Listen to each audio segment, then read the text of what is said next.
الصلاة خير من النوم۔ پیارے دوستو، اللہ تعالیٰ نے انسان کو اشرف المخلوقات پیدا فرمایا اور اس کو عقل سلیم عطا فرمائی، اور اس کی فطرت کے اندر اللہ تعالیٰ نے شرم و حیا کا مادہ رکھا۔ جب تک انسان کے اندر شرم و حیا موجود ہوتی ہے تو انسان کی زندگی بڑی شاندار گزرتی ہے، لیکن یہی انسان جب شرم و حیا کھو بیٹھتا ہے تو پھر یہی انسان جانور بن جاتا ہے۔ اور اسی کا ذکر اللہ پاک نے قرآن مجید میں کچھ یوں ارشاد فرمایا ہے کہ انسان چوپایوں کی طرح ہو جاتا ہے یا پھر ان سے بھی بدتر۔ اور حدیث پاک کا مفہوم ہے کہ جب تم بے حیا ہو جاؤ تو جو چاہے کرو۔ یاد رہے کہ انسان جب حیا سے ہاتھ دھو بیٹھتا ہے تو پھر وہ ایسے ایسے گناہ کرتا ہے جن کا ایک انسان تصور بھی نہیں کر سکتا۔ اور آپ کو یہ بھی بتاتے چلیں کہ نشے کے بارے میں یہ فرمایا گیا کہ یہ برائی کی جڑ ہے، اور نشہ بھی ایسی بری چیز ہے کہ جس میں انسان اچھے برے اپنے پرائے کی پہچان بھول جاتا ہے۔ آج کے اس ویڈیو میں ہم آپ کو ایسے شخص کی عبرتناک کہانی سنانے جا رہے ہیں کہ جو نشے کی حالت میں اپنی ماں کو پیٹتا تھا، پھر اس شخص کا کیا انجام ہوا۔ اس حوالے سے تفصیلات جاننے کے لیے آج کی اس ویڈیو کو آخر تک لازمی دیکھیے گا۔ پیارے دوستو، ہم آپ کو اس شخص کی عبرتناک کہانی بھی سنائیں گے، مگر اس سے پہلے اگر آپ نے ہمارے اس یوٹیوب چینل کو سبسکرائب نہیں کیا تو ہمارے اس یوٹیوب چینل کو سبسکرائب کر کے بیل آئیکن ضرور پریس کر دیں تاکہ ہماری آنے والی ہر نئی ویڈیو کی نوٹیفیکیشن آپ کو وقت پر ملتی رہے۔ پیارے دوستو، انسان پر جب بدبختی غالب آتی ہے پھر انسان بری صحبت اختیار کر لیتا ہے، اور پھر انسان کو برائی برائی نہیں لگتی، پھر انسان کو گناہ گناہ نہیں سمجھتا، پھر انسان کی آنکھوں پر پٹی بن جاتی ہے، اور یہ انسان حیا جیسی دولت سے محروم ہو جاتا ہے۔ جب انسان حیا سے محروم ہو جائے تو پھر وہ رشتوں کی پہچان بھی بھول جاتا ہے۔ آج ہم جو کہانی آپ کو سنانے جا رہے ہیں اس شخص کے ساتھ بھی ایسا ہی کچھ ہوا۔ اس پر بھی بدبختی غالب آئی اور اس نے اپنی ماں پر ہاتھ اٹھایا، اور اس کے اس گناہ کی پاداش میں اللہ نے اس کو عبرت کا نشان بنا ڈالا۔ پیارے دوستو، یہ واقعہ ابن حازم نے بیان کیا ہے۔ کہتے ہیں کہ اس شخص کو ایک مرتبہ کسی جنگل میں رات پڑ گئی۔ جنگل بیاباں کے اندر وہ پریشان تھا کہ اب رات کہاں گزرے گی، اور اس کے پاس کھانے پینے کے لیے کچھ بھی موجود نہیں تھا۔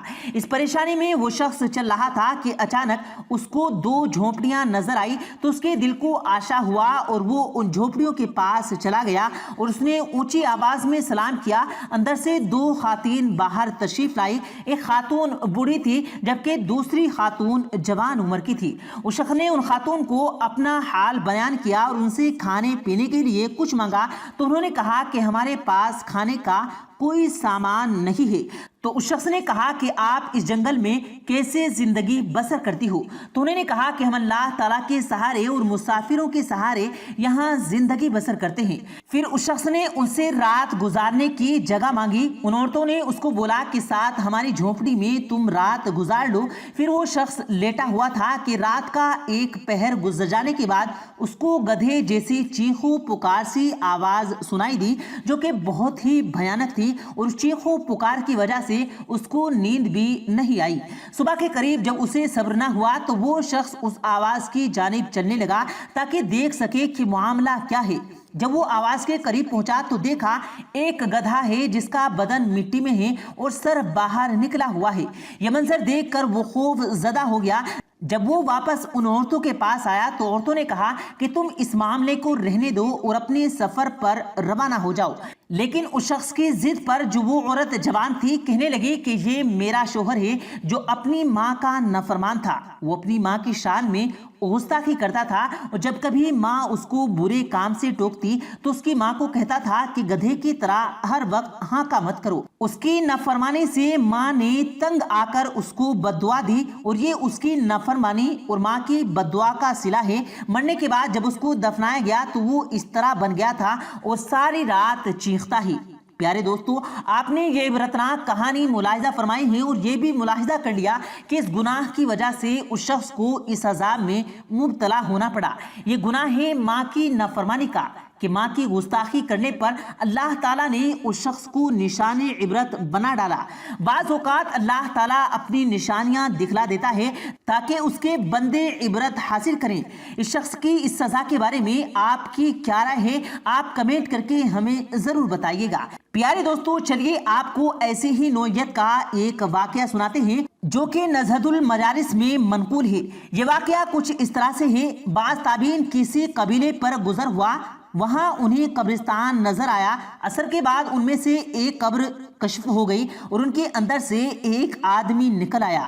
اس کا سر گدھے کی طرح تھا اور بدن آدمی کی طرح تھا۔ وہ 3 مرتبہ گدھے کی بولی بولا اور پھر اس قبر میں بند ہو گیا۔ پھر ان بزرگوں نے اس بستی میں اس قبر والے کا گھر تلاش کیا اور اس کی بیوی سے دریافت کیا کہ یہ کیا ماجرا ہے۔ اس کا پورا حال پوچھا تو اس نے بتایا کہ یہ آدمی شراب پیتا تھا اور اس کی ماں اسے کہتی تھی کہ بیٹا خدا سے ڈر اور اس حرام چیز کو استعمال نہ کر، تو جواب میں وہ ماں کو کہا کرتا تھا کہ تو گدھے کی طرح بولتی اور چلاتی رہتی ہے، وغیرہ وغیرہ۔ پھر ایک دن عصر کے بعد وہ مر گیا اور اسی طرح سے عصر کے بعد اس کی قبر پھٹ جاتی ہے اور وہ قبر سے نکل کر 3 مرتبہ گدھے کی آواز نکالتا ہے اور پھر غائب ہو جاتا ہے۔ پیارے دوستو، آپ نے ملاحظہ کیا کہ ماں کے ساتھ بدسلوکی کرنے پر اللہ نے اسے عبرت کا نشان بنا دیا اور رہتی دنیا کو بتا دیا کہ ماں کے ساتھ بدسلوکی کا کیا انجام ہے۔ یاد رہے کہ ماں اس ہستی کا نام ہے جو زندگی کے تمام دکھوں اور مصیبتوں کو اپنے آنچل میں چھپا لیتی ہے، اپنی زندگی اپنے بچوں کی خوشیاں شادمانیوں میں صرف کرتی چلی آتی ہے، اور جب تک یہ دنیا قائم و دائم ہے یہی رسم جاری رہے گی۔ یوں تو دنیا میں ہر انسان، چاہے وہ کوئی بھی زبان بولتا ہو، چاہے وہ کوئی بھی مذہب سے تعلق رکھتا ہو، ماں ہر ایک کے لیے قابل قدر ہے۔ لیکن جو ماں یہ دین اسلام سے آراستہ ہے ان کی تو اپنی ہی شان ہے، چونکہ ہم حضور اکرم صلی اللہ علیہ وسلم کے امتی ہیں اور اسلام ہی ہمارا مذہب ہے۔ اسلامی تعلیمات کی روشنی میں اللہ کی طرف سے ماں دنیا کا سب سے خوبصورت تحفہ ہے۔ ماں تو ایک ایسا پھول ہے جو پوری دنیا تک ساری کائنات کو مہکاتا رہے گا۔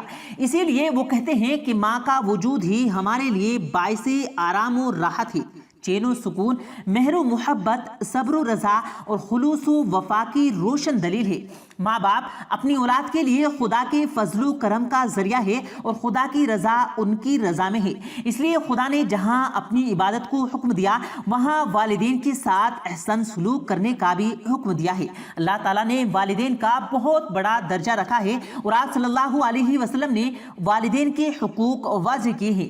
یہاں تک بھی آتا ہے کہ والدین کی رضا میں اللہ کی رضا اور والدین کی ناراضگی میں اللہ کی ناراضگی ہے۔ اللہ تعالیٰ نے قرآن مجید میں حکم فرمایا کہ والدین کے سامنے اف تک نہ کرو۔ جہاں اللہ نے والدین کے ساتھ حسن و سلوک پر اجر رکھا ہے وہاں پر ان کی نافرمانی پر عذاب بھی رکھا ہے، اور والدین میں والدہ کا درجہ اونچا رکھا ہے۔